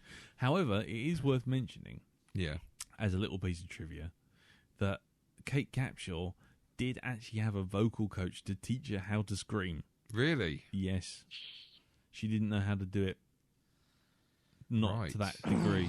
That's why she has such a glittering career, then, isn't it? Yeah. Bloody hell. Yeah. Well, she ended up with Spielberg anyway, didn't she? She certainly did. Yeah. So, was she with Spielberg before they started filming this? No. I was going to say it's not that thing. Darling, can you put me in one of your films? No. This was the first film he saw him. And that was right. So they hit it off from there. I see. Exactly. Okay. Do you know what? Talking on the whole sort of like casting thing, did you hear how the guy the boy who played Short Round? Did you hear how he got the role? No. Originally, it was he went along to the auditioning with his cousin who was going, or his brother who was actually going for the role, and it's because he kept telling him what to do. They said, "No, we'll have you instead." So there you go. Right. So we got his brother to blame for him. Yeah, Right. Okay. his brother being a shit actor. Yeah. So there you go. He didn't turn up in much else, did he? To be honest. Who? Oh, Goonies kid, short round. He Yeah, did- I mean, you know, did he had the two Goonies, big gigs, and that was it. and then it was kind of like after that, The fallow it period. all went a bit south after that. You know, when the whole The Goonies 2 collapsed. The convention circuit Yeah, is basically what you, we're talking. you will see him over at the side at the that awful when you get at the conventions, you get that. To me, it just seems awful, that the autograph Depression table. Row, The Depression Row, and it's just headed by Mr. Bronson Yeah. and bookended by Peter Mayhew, Yeah. and then somewhere in the middle are 5 Imperial officers, Jeremy Bullock. yeah, and the bloke who fetched Dave Prowse's toilet paper when he ran out on Yeah. set. That's it. I was the official toilet roll go-getter on the set of Star Wars. Would anybody like to ask me anything? Yeah. And I recall standing next to Darth Vader thinking, oh, he's never going to get these rebels now. Oh, tell us that story for the 58 millionth time. Yeah. Yes, and remember, my photographs with signatures have been reduced down to 50p. Do you know, I remember when we were going on that. Sorry, I'm going on a bit of a tangent, but Don't worry if we're going down Diagon Alley. no, it's one of the conventions we were at, actually, in Blackpool. And they actually had on stage, instead of having Patrick Stewart, they actually had the woman who looks after his cat as a guest doing a fucking talk. So, anybody want to ask me anything about Patrick Stewart's cat? Yeah, there you go. Anyway, sorry, that's whoa, tangent. I'm just bearing that in mind. I should be taking notes so that I can put this in the show notes. Do you know what the sad thing Stewart's is? cat got more time. I actually did go and get her autograph as well. You did. I did. Walked over. I went. Fuck it. It's the only one I haven't got in the program. So I've got the program indoors somewhere. You got the signature of Patrick Stewart's cat. Cat hamper. sitter. Yes. Nice. Yes. Left a phone number and a business card as well. Because she says, like, when the next generation gig dries up, I'm going to need someone. I need to eat. We'll eat pussy for food. Exactly. There you are. But yes, getting back to the actual film, I suppose in my eyes it rates as follows in the line of things: Raiders of the Lost Ark and Indy 3. Last Crusade. As far as I'm concerned, are equal pegging, because they're both extremely enjoyable films. Yes. This comes after that, and then of course down the road, Somewhere subterranean. yeah, there's an observatory. If you go in there and you get on the telescope and you look towards Mars, there is the crystal skull. There's a map pointing at the sign that says where the Kingdom of the Crystal Skull might be, out by the Oort cloud. Yeah, you can see the Hubble telescope looking For for the crystal skull fuck out there in deep space. Nice. So while not the best of the Indiana Jones bunch, I can still watch it. It's still kind of like a thing to carry me on to the next one. Okay. That's it. But then again, I do have it in a box set now, so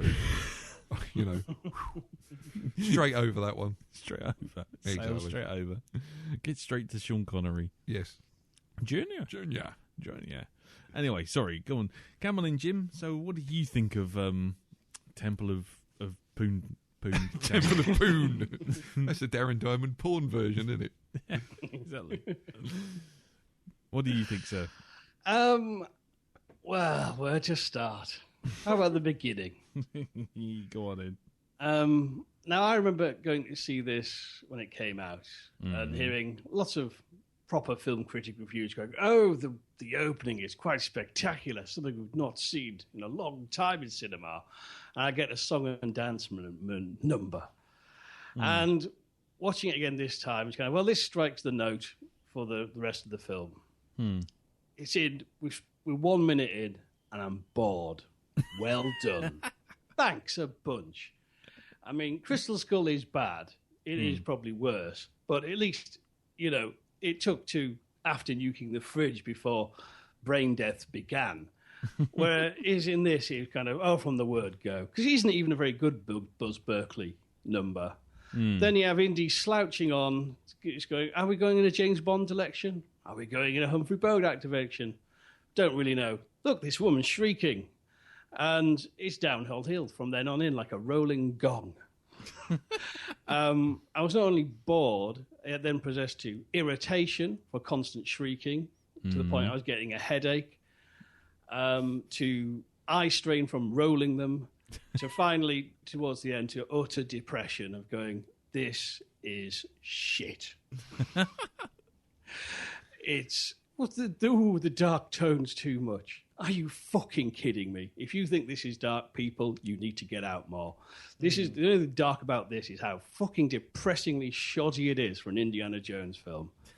On the plus side, I think actually Ford is putting a better performance as Indiana Jones than he does in Last Crusade, where he was just grumpy all the time. Right. But unfortunately, the script doesn't give him anything to do, really. There's a few wisecracks, but there's not enough. You could just replace him with Dakota Brown. or Wyoming Dakota Fanning. Pink. You know what I mean? South Carolina Smith. It wouldn't matter. Sweet Georgia Brown. Yeah. Minnesota Fats. No. And the fact it's a prequel, it does nothing to justify being a prequel. No. That irritates and grinds my gears. And but it's just the nonsense of it, the comedy aside, we're having the big fight in the. I mean, the temple looks great. Don't get me wrong, but what is the thuggy plot? To get rid of the British Empire, who I know are leaving anyway. Well done. And precisely how will having 5 glowing stones actually help? Well, they're not that important because 2 of them end up in the bloody drink as suppositories for alligators. I mean, it's a bollocks MacGuffin. And, I mean, I know it's a pretty magical stone, I'll grant you that, because at the end, they go back to the village, which when we first saw it, everyone is dressed and looking like lepers in a place that appears to be built out of ash and shit. But when they come back, before they've even brought the stone back, suddenly they're all in brightly, newly laundered Primark summer wear, picking tea in a rich valley like they're on a box of PG fucking tips. And they haven't even got the stone back, and the whole thing's coming to bloom, and it's a different set. Fuck me, that's a magic stone. That is a magic stone. That's, yeah. I mean, but it's just it's awful. I mean, I get some perspective. It's not. I have seen worse films. I have given worse films passes. Yeah. But this is an Indiana Jones film, and this just isn't. It isn't good enough. It isn't up to scratch. It really isn't, and it just shouldn't be annoying me. I mean, it's too dark. Fuck you. I mean, if you think this is dark, I'll take you to a British panto and you will cack your pants. You'll be traumatised for weeks if you think this is too dark. Jesus Christ. Yeah, the lost souls of Steve Guttenberg roaming the halls of a panto, yeah. I mean, the Thuggy are rubbish as villains. I mean, when they're having the big fight at the altar and endlessly lowering Willie into that lava and never fucking dropping the cow in it. I mean, they're there having a ramshackle comedy Chuckle Brothers style punch up, and there's 10,000 thuggies on the other side. What are they doing? Waving their hands in the air, just going whoa, whoa, doing that. I mean, yes, this was the 80s. Yes, Larry What's his name from Cameo instructed us, wave your hands in the air like you don't care. But that really isn't good enough for a master plan for an evil cult. I think Larry Blackman was actually wearing one of those stones as the codpiece in the actual, the video for Word Up. They are Larry Blackman's stones. They are, yeah. By the way, they're magic. At the end of it, do you want to just recut that movie so you get Indiana Jones, he pulls out the stone and goes, there you go, and the bloke goes, that's the wrong one? Yeah. I what? love that. You got the wrong one, mate. Yeah, three lines. Is that 3 lines? Not 2. Oh shit! Oh, off you trot. Yeah, go on. Yeah. Actually, speaking of that shaman, by the way, you know, a little detail about him was that he actually didn't speak a word of English, Didn't he? and he delivered his lines by literally phonetically mouth reading Spielberg on the set. That's why his delivery is possibly more stilted than fucking Stiltman in a stilt walking fucking school. It's just like, now you understand the power of the stones. It's like, yes, now I understand his power. You know what Spielberg? I don't know what you were saying. You know what Spielberg was actually mouthing to him, don't you? Speak up, you silly cunts. Yes, eat, you come from the sky. It's like, what? Oh dear. Well, my feeling on watching this film was, I literally felt my soul leave my body. I've never felt so depressed watching a film that I previously liked. And I say, and the thing is, I always considered Temple of Doom. Did you have the thing I had? I thought that post Crystal Skull. I mean, Temple of Doom was never my favourite. No. I thought post Crystal Skull, I'm going to enjoy this. Yes. I didn't. No. I really didn't. No, that's exactly it. That was it. I literally, I think after the sort of veneer of Indiana Jones as a property has come off thanks to Crystal Skull. I mean, it literally has been flayed alive and set on fire. But after doing that and then coming back to Temple of Doom, I was just like Jim just said. I was kind of expecting to sort of sit there and go, it's the lesser of the three, but it's still fairly good. But with this adult perspective, Willie screaming, just obviously, yeah, you know, that goes without saying. I'll leave the feedbackers to say that because I think everyone's going to mention it. Then you've got Short Round, who just stands there to do nothing but exposition. So and then on top of all of that, Indy is a dick all the way through this. He is a complete and utter dick, and they give it the fortune and glory kid. It's like, so the rescuing the children is an afterthought. The rescuing the village is an afterthought. Everything's an afterthought. And he just happens to get curious because a Thuggee guard attacks him. If a Thuggee guard never attacked him, he'd be in Delhi by the end of the week. That would have been it. If that Thuggee guard had just left him alone and hadn't attacked him, then he would have just got up and he would have fucked off, and that would have been the end of it. So, you know, like they always say that there's always one character who's kind of an inconsequential character that keeps the story rolling. Yeah. You know, like the Death Star, like the Star Destroyer guy who doesn't shoot the escape pod at the beginning of Star Wars.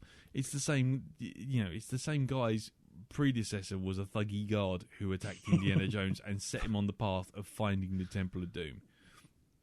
Because Indy, being the selfish cock he is, wouldn't have got involved. So that's the first thing. And that really annoyed me because I suddenly realised that. And it was like, oh, God, okay. And then, on top of that, well, firstly, when did a bucket of water suddenly become firing Lake Windermere down a tunnel that's 7 miles long? Yeah, I thought that. Well, with that scene, that wasn't what got me though, because they stand to the side, and then in one shot, it's like it's soil crumbling away. Then it's a long shot, it's rock. Then it's back close up, it's soil, and then you hear him shout, "Make for the bridge!" And you see Short Round and Willie disappear in a crack in the cliff. Exactly. And then Indiana Jones start climbing above the water torrent, and the next thing they're on the bridge. Yep, that's it. Is there a scene missing there? Or is it a magic teleporting crack? Absolutely, yeah. Well, yeah. Let's not talk about Willie's magic teleporting crack. But no, the thing was, so that was kind of like a weird thing, and that was the problem. Once it was a bit like the thing with Crystal Skull with the nuke. Once it goes, the problem with Indiana Jones as a character and as a franchise is you can suspend your disbelief up to a point, but you're expected to kind of go with it. Yeah. But there's always a sort of an inherent reality with things. So, yeah, okay, he escapes a big ball in Raiders, and he does this, that, and the other. So when the crazy shit starts happening, it's right at the fucking end, and you've been building to it. But the crazy shit in Temple of Doom and in Kingdom of Crystal Skull, in both those things, the crazy shit happens, like, quite early on. And so you get no build-up, so you're just left sitting there going, what? Because you haven't gone on the journey to kind of build up to that crazy shit. So him being in a fridge and essentially being turned into blended milkshake while being blown up in the only fridge that's completely invulnerable to nuclear blasts, it's the same as, I've just fallen out of a plane in a fucking dinghy. Now, if he'd fallen out of a plane in a dinghy as it clipped the fucking cliff, so you see them literally drop like about 10 feet, you could have gone with that to a certain degree. Yeah.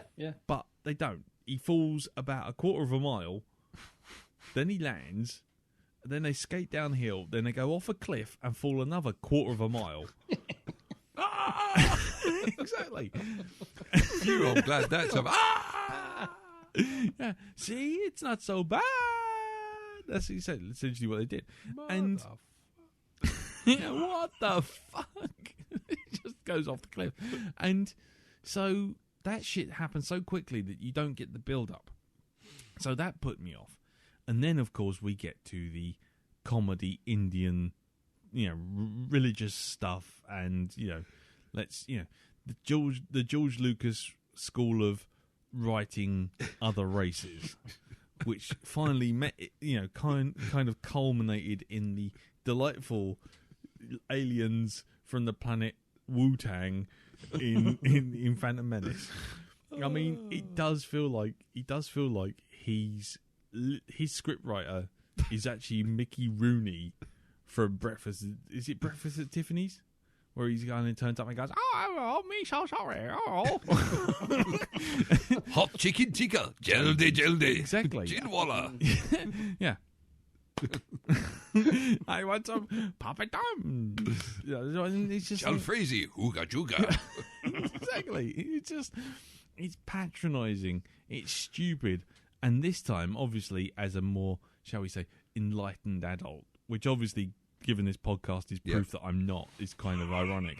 But, it just like, I just watching this going, is there going to be an advert for the BMP at the end of this? Because it's just like, it is really racist. It's insane. Well, I mean, back then, around about that time, a lot of that stuff went on anyway. But then, if you're going to show that about that age, let's go the whole hog and have them eating lard sandwiches and shit like this, If you're going to show that kind of what it was like back then, let's go the whole hog with But it. it's not like that back then. This is some bizarre racist hallucination where there are South African vampire bats in India, where you have kind of every racist slur dish served up in one banquet. Exactly. Well, the sheep's eyes is a slur on the Arabs. The eating monkey brain is actually a Chinese slur. But what the hell? They're all wogs, aren't they? Stick him on the menu. Fuck Exactly. them. That's the sort of attitude of it. And it's just, it's voodoo dolls throw it in. It's West Indian Indian who gives a voodoo. They're foreign. Fuck them. And exactly. And then when Bomber from Auf Wiedersehen Pet turns up with a turban on his head and he's some blacked up up. as well. He's like, oh my God, you really have not just stepped over the line, but you've got in a car and you've shot over it, then you've driven back, you've set fires to the line, and you've got a jet and flown over it. And I just sat there with my mouth agape, like, what the fuck am I watching? This is like Love Thy Neighbour from like 1975. Do you want to have him standing there eating a bucket of fried chicken as well? Exactly. You could have them all talking. You could have them all talking like they just stepped out of a set of Ain't Half Hot Mum. I mean, it was just terrible.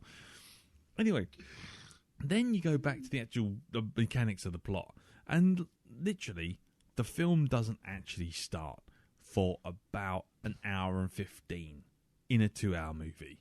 So what we've actually got is Indiana Jones and Willie and an elephant, which sounds like a porn film, but it's not. and Short Round just bickering, and that's it. Well, this is one of my beefs with it. It doesn't have the sort of globe-trotting, following a trail and a mystery to it. Instead, it's kind of, oh, we got out of Shanghai, we crashed, landed at this village. Oh, all our children have been kidnapped, and so's our magic stone. Where's it go? The Tigers of the Pantang Palace. All right, I'll go there. Oh, so it is. Yes. The end. The end. Thanks. Exactly. There's none of that.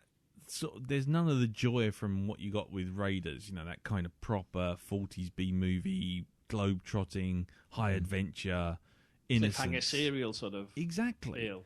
There was none of that stuff. And in this, it's all just trying to be grim and gritty. It's trying to be grim dark. And it's like, but what it does come across as is basically, everyone looks foreign. That's essentially what you take away from this, and everyone should be shot. And also take note that when Indy gets flamed, he gets out of the Kalimar. Yeah. Yeah.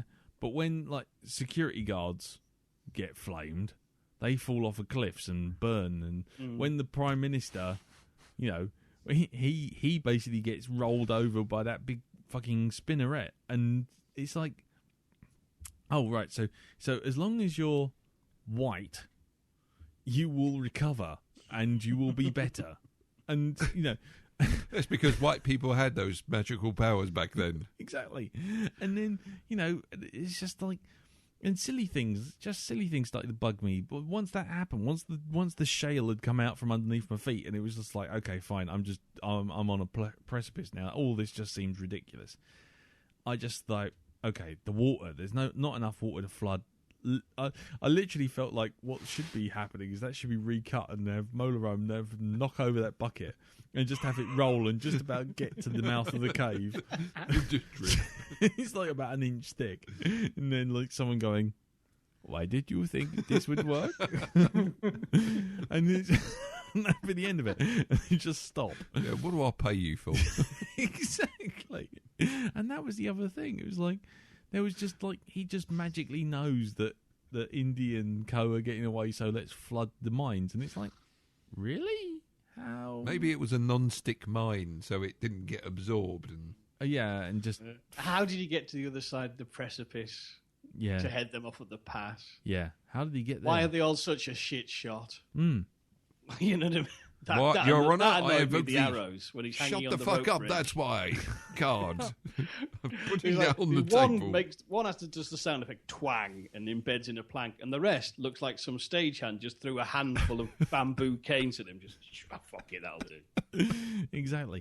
And then just the whole thing just felt so dated and awful, and it, as I said at the beginning with the wiki stuff, what Lawrence Kasdan said, it feels mean-spirited. It feels dark for the sake of it. It doesn't... And as one reviewer, who I didn't read out, said, it's the equivalent of a really nice child suddenly deciding one day that he's a teenager and he's going to make all the girls scream by showing them a box of worms. It just feels like suddenly like the wheels come off and he's just gone, why? I'm going to fucking scare everyone now with the most gross thing. Oh, let's have people eating bugs. Let's have bugs. Ooh, yeah. Bugs. People didn't like that tarantula scene in Raiders. Bugs. And it's just like, ugh. Give We're me in a foreign break. climates. Let's make everyone eat bugs. Yes, exactly. Monkey brains. You bastard monkey hands. And kangaroo testicles and shit. Exactly. No, but that's the thing, is that I'm a celebrity, get me out of here kind of casual racism. Oh, because we're in the jungle, we won't eat fruit. We'll eat slime bug 101. I don't know. Let's have some stag beetle. There you go, 'cause exactly. that's always a good one. Yeah, and everyone... Crunchy. Yes, exactly. And everyone has to wear glittering turbans, have big twisty moustaches, and go... Bleh, Yep. Well, it's like the Caliph of Calamari, or his name is. He's got a knife in part of his turban outfit. Oh, yeah, absolutely. He's like, Jesus. I mean, A utility turban? He's got one of those that pulls out. It's a quill, maybe. Another Yes. feather duster. It's like Batman's utility belt. yeah. And if he lifts it up, he's got a coffee machine, and he's like a little plunger. He's like, I'm surprised they didn't do that, to be honest. fucking They might soda as well stream. But it comes to something when I was watching it, and then I thought, you know what? I'm gonna go make myself a cup of tea. I know this bit's boring. This bit's the kind of the screeching willy running through the jungle, all that sort of thing. And I went out, and by the time I come back, they reached Bangkok Palace, and the dinner scene was starting. And I came back in, and for a briefest moment, I actually thought the DVD had stopped, and I was watching Carry On Up the Khyber. I literally sat there for a second going, "Is the DVD broke?" I don't remember them getting to the Bangkok so quickly. And then I was expecting to see Roy Castle sort of striding in and going, "Oh, hello," and he's like, "Kill." I mean, it is that kind of casual, mad fucking racism. That is just, but Fuzzy Wuzzies, don't like it up 'em. no, yes, yeah, and where's Bernard Breslau in his sheepskin? I mean, the whole film is just flawed. I mean, there were sequences which felt like Indiana Jones, and the score, I will say, is the best of the four. The extra additional kind of thing is a nice addition to the score, and I think it's the best score of the four. But while there are scenes in the film which I found enjoyable, they all seem to be either cribbing off of Raiders or other Harrison Ford films, such as that bit when he runs up to the screen and then he suddenly runs away and there's like 1,000 thuggy guards running after him. All I was expecting to hear was, "Close the blast doors! Close the blast doors! Open the blast doors!" And I was expecting a Carry On Swanee whistle at that point.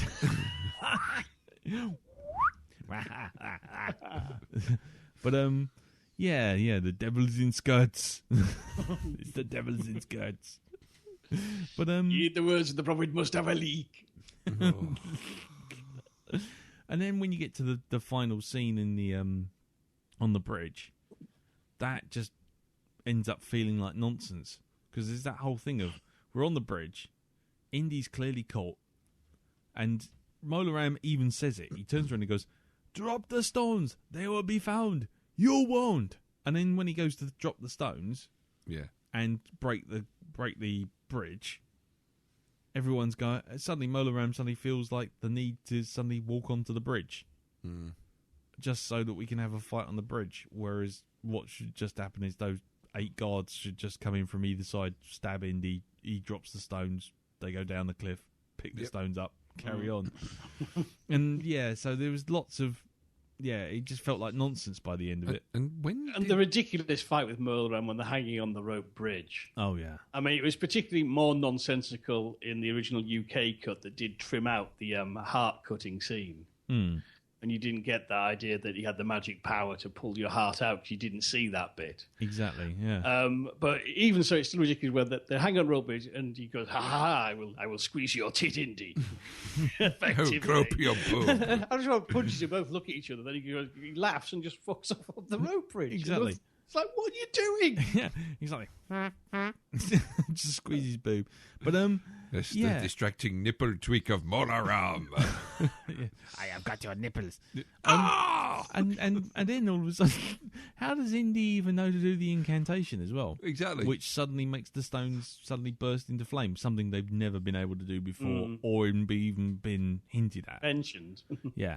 And then, of course, as you mentioned, Jim, everyone comes home, and the place is miraculously burst into bloom, and everyone's whites are whiter than white, and all their colours have come out and washed, and it's just like, what?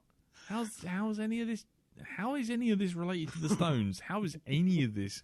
I mean, apart from the only thing I could think was that when the dam got burst, because like, you know, Mola Ram and his miraculous horn of plenty with the water.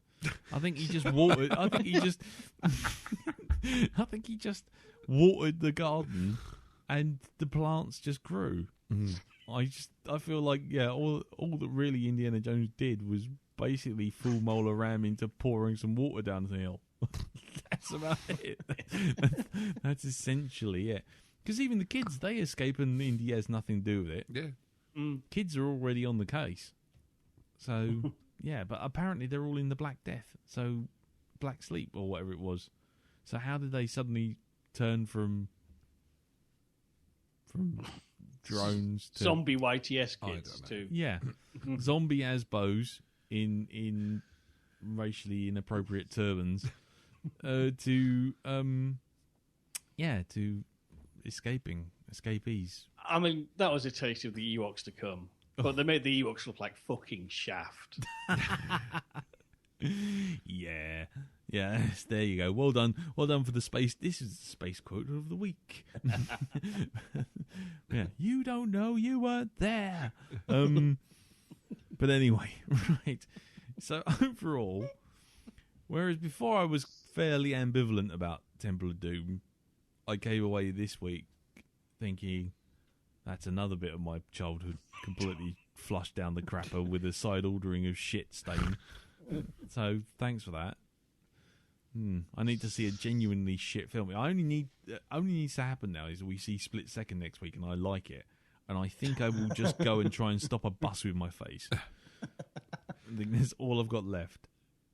So there you go. Overall, anyone apart from me? Yeah. Yeah. I terrible. Terrible film. But the thing is, in fairness, I say if this was Dakota St. John Stevers and the Temple of Mild Inconvenience, you'd watch it and you go, "Oh, that was quite a fun sort of indie knockoff film," you know. But as an actual Indiana Jones film, it just really just hammers home the point of kind of after Raiders, they hadn't a clue what to do with this character. No, I mean, Last Crusade is much better. It's fun, but Connery carries it. And the plot is just rehashing Raiders again. I don't know. I like the sound of that driving the bike along the Chinese Wall and then meeting up with the dinosaurs and stuff. I mean, yeah, that sounded much more exactly. like it. Yeah. That sounded, yes, that's the kind of thing indie should be doing. That has the right kind of pulp feel to it. Yeah. Indiana Jones and all Doug the rest, they just not found that mark again. And it's kind of, how hard can it goddamn be? Seriously, you know, it's kind of... But that's the thing. That's the thing. I think it's because with, you know, I said this, I think, with Crystal Skull, but it's like when you sort of bed the MacGuffin in some proper legend and you actually come up with a solid MacGuffin, be it the Ark of the Covenant, sort of Israelites kind of stomping around with a box that can kill people because it has the power of God in it, and then you've got the you've got the Holy Grail, you know, and the same thing, you know, it's got some grounding in proper mythos. Then I think you've got more you can do with it. I think you've got more at stake. Well, it gives the film just a proper flavour and texture, exactly, rather than this garbled racist gibberish we get in Temple of Doom. Exactly.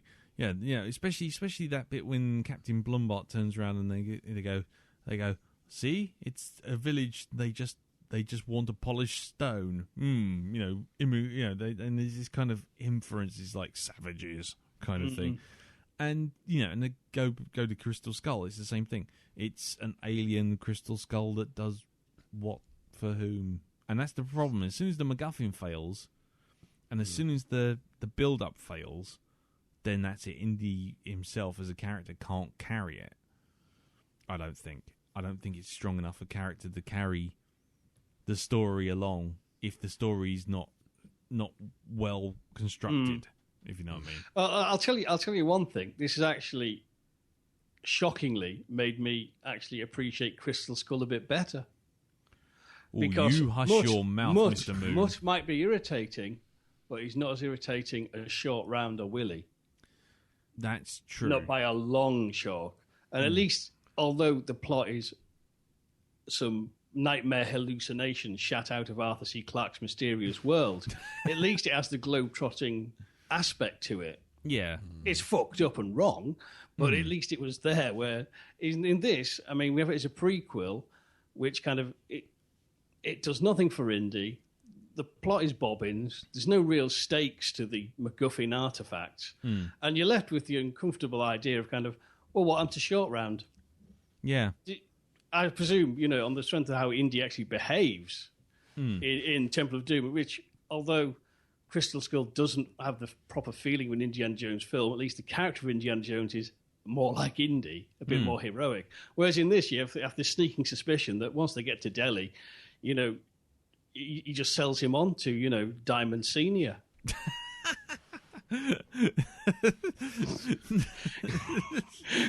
Because he's gone by Raiders and never mentioned. Yeah, Diamond. You know what I mean? It's a bit worrying. Yeah, Dominique Smith and the child slavery ring of Bangkok.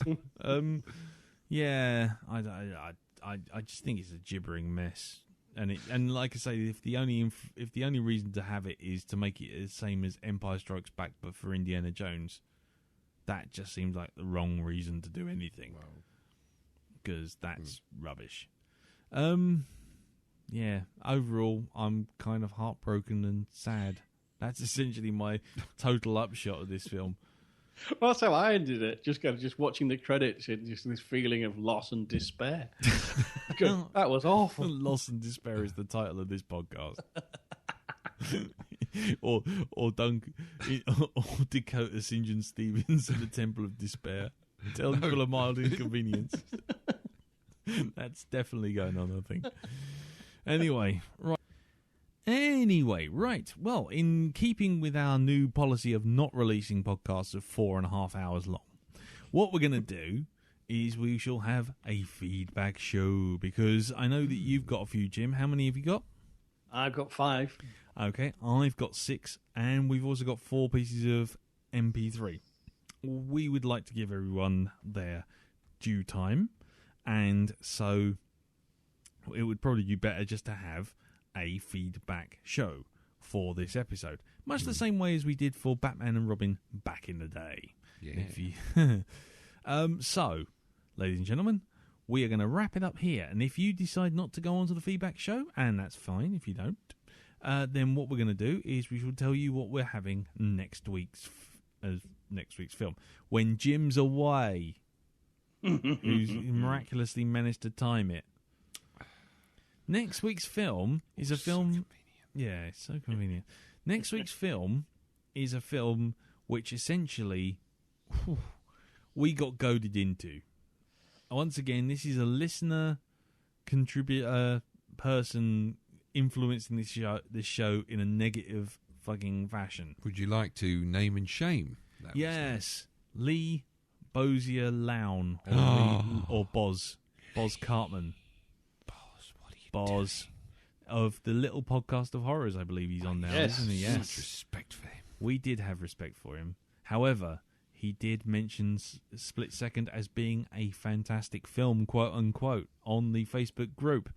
So we shall be expecting some feedback from him about Split Second. He's not my friend. He's just some git I know. So, yes. So we will be watching Split Second, or rather, Darren and I will be watching Split Second. The rest of you will be hearing our pain next week. Yes, Rutger Hauer, lots of coffee and chocolate. It's the start of Rutger Hauer's bloated phase. And I don't know why on earth we decided we were going to watch this film. Why on earth we decided we were going to do this. But apart from that, I tell you one thing, though. I didn't even it wasn't even a democratic decision. I've got no asking for a vote on this one. You have no power here. You are under misunderstanding that this is a democracy. I am the power. I'm the one that knocks. I'm the danger. Okay. Or something. Anyway, just put me pork pie hat on. Anyway, so in retaliation, next week we shall be announcing a film which the Little Podcast of Horrors, or the Little Pod of Horrors, should cover. Ladies and gentlemen, I'm going to throw this out to all of you. Would you care to basically choose a film for us? Choose a film for the Little Pod of Horrors to cover. Now, I'm not saying that they're cowards. However, if they're willing to put Split Second down on the old slate and we are going to watch it, then obviously they would have no problem taking whatever we suggest and reviewing it on their cast. Would they? Boz.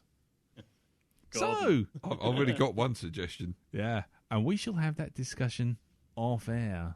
But, ladies and gentlemen, yes, apart from sending any feedback in for Split Second, which if you feel like it, send it into blackdog@geekplanetonline.com. Yes, or you can leave it up on the Facebook group, which is facebook.com/groups/the Black Dog Podcast. And also you can find us on Stitcher. Now, obviously, like I say, if you don't feel like watching that film, but you do feel like fucking up Boz's day, please suggest a film that you think the little pod of horrors should watch in return as a gift from us to them. Anyway, let's move on, shall we? So, that's it. Thank you very much for listening. Join us for the feedback episode, 192.5, or you can join us next week for 193, which is Split Second. It just leaves me to say thank you to Darren. No problem. And thank you to you, Jim. No bother. Even if you are, technically speaking, abandoning us to this piece of shit. I will still watch it and record my pain. Or maybe pleasure. Who knows? Oh, I don't think I'll take a bet. But obviously, we'll be taking your suggestion as well, Jim, as to what the little pod of horror could cover. Well, this is it. This is a bit of a dilemma because, in fairness, Boz did recommend it as a film he did enjoy. So no, Yes. just dragging up 3 Dev Adams and really bad films you hate anyway. You're nominating a bad film. It must be a bad film that you actually think has some merit. Oh well, I wonder if they'd cover Thunderbirds. Ooh. I know it's not a horror film, but technically it is. Is there a House of the Dead 2? Yes. There's a House of the Dead, the comedy version. What? Oh dear. But So like I was informed by his high justice on the matter, Judge Chris Johnson. and I bet Chris knows where it is on YouTube as well. Of course, he got it bloody already. does. Nice. Chris can find anything. Well, That's why he's Lord Justice Milud. His Lordship Chris Johnson. fantastic. This is getting better by the second. Well, in which case, like I say, ladies and gentlemen, you can either send your feedback in for Split Second to the usual address, or you can send your feedback in as to what exactly the little pod of horrors should be reviewing as a return volley on the Black Dog Facebook group. Jim, before you go and we say goodbye, have you got anything to plug, sir? Yes, there's a new Hypnobobs out Lovely. recently-ish. Mhm. Yes, Yeah, this weekend. the Batman one. Yes. Lovely. Delving into some of the strange records and audio adventures that the Batman enjoyed in the 60s. Enjoyed in inverted commas. Well, you can hear for yourself and make your own decision. I warn you, I have been complained at by several people that it should have a warning because some of the tracks are rather earwormy. Oh dear. So, listen at your own peril. Cool. You'll be singing "Look Out for the Batman" all week, I guarantee it. Nice. Yes. And I believe you've done another reading that's on Amazon. Yes, on Amazon/Audible. I think /iTunes as well. I think I've got 3 up now. Yes. There's W.F. Harvey's The Clock, which is a final ghost story. Edgar Allan Poe's The Mask of the Red Death.